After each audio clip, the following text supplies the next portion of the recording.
Malayalam television പ്രേക്ഷകർക്ക് എന്നും ഇഷ്ടപ്പെട്ട പരമ്പര തന്നെയാണ് ഉപ്പും മുളകും.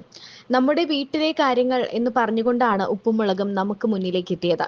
നമുക്കേറെ സുപരിചിതരായ നീലുവും ബാലുവും അവരുടെ മക്കളും മുടിയനും ജൂഹിയും അങ്ങനെ എല്ലാവരും. കേശുവിന്റെയും ശിവാനിയുടെയും കുറുമ്പും മുടിയന്റെ ദേഷ്യവും അങ്ങനെ എല്ലാം ചേർന്ന രസമായിരുന്നു ഉപ്പും മുളകും. ബാലുവും നീലുവും മക്കളും അടങ്ങുന്ന വലിയ കുടുംബത്തിന്റെ കഥ സാധാരണക്കാരായ ജനങ്ങളെ വല്ലാതെ സ്വാധീനിച്ചു.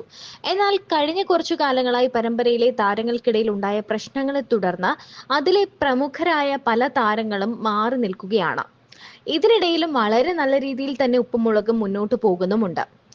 ഏറ്റവും പുതിയതായി വാലന്റൈൻസ് ഡേക്ക് ഉപ്പും മുളകും ടീം ഒരുക്കിയ എപ്പിസോഡിന് വലിയ സ്വീകാര്യതയാണ് ലഭിച്ചത്. പരമ്പരയിൽ വീണ്ടും ഒരു കല്യാണം നടന്നതിന്റെ വിശേഷങ്ങളാണ് താരങ്ങൾ പറയുന്നത്. പരമ്പര തുടങ്ങിയ സമയത്ത് സ്കൂളിൽ പഠിക്കുന്ന ചെറിയ കുട്ടിയായിട്ടാണ് കേശു എന്ന കഥാപാത്രമായി അൽസാബിത്ത് എത്തിയത്. ഇപ്പോൾ കേശു വളർന്നു വലുതായി വിവാഹവും കഴിഞ്ഞിരിക്കുന്നു. കഴിഞ്ഞ എപ്പിസോഡിലാണ് സമാനമായ രംഗങ്ങൾ ഉണ്ടായിരുന്നത്.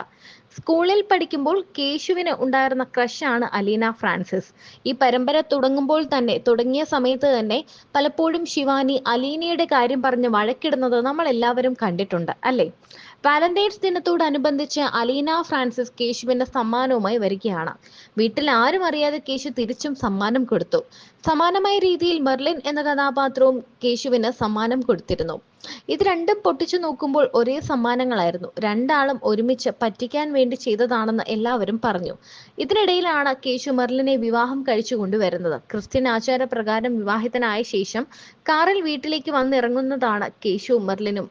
കാറിൽ വീട്ടിലേക്ക് വന്ന് ഇറങ്ങുന്നതായിട്ടാണ് ദൃശ്യങ്ങളിലുള്ളത്. ശേഷം വീട്ടുകാർ തമ്മിൽ വഴക്കുണ്ടാവുകയാണ്. ഇതിനിടയിൽ വധുവിന്റെ വേഷത്തിൽ അലീന ഫ്രാൻസിസും എത്തുന്നതോടെ പ്രശ്നം കൂടുതൽ വഷളായി. അങ്ങനെ കേശു വിവാഹം കഴിക്കാമെന്ന് പറഞ്ഞതുകൊണ്ടാണ് താൻ ഇങ്ങനെ വന്നത് എന്നായി അലീനയുടെ പറച്ചിൽ. എന്നാൽ ഇവൾ സമയം തെറ്റിയാണ് വന്നതെന്നും രാവിലെ മെർലിനെ വിവാഹം കഴിക്കുകയും വൈകുന്നേരമാണ് അലീനയെ വിവാഹം കഴിക്കാൻ തീരുമാനിച്ചതെന്നും കേശു പറയുന്നു. ഇതോടെ രണ്ടുപേരും കേശുവിനെ കയ്യിൽ കിട്ടിയതൊക്കെ എടുത്തെറിഞ്ഞ് ഓടിക്കുകയാണ്. സത്യത്തിൽ പാറുക്കുട്ടി കണ്ട ഒരു സ്വപ്നം മാത്രമായിരുന്നു ഈ കല്യാണം. മുൻപും സമാനമായ രീതിയിൽ ഉപ്പുമുളകിലെ കുട്ടികൾ വിവാഹിതരാകുന്നത് കാണിച്ചിട്ടുണ്ട്. 1000 എപ്പിസോഡ് പൂർത്തിയായപ്പോഴാണ് ലച്ചു എന്ന കഥാപാത്രത്തിന്റെ ജൂഹിയുടെ വിവാഹം നടത്തിയത്.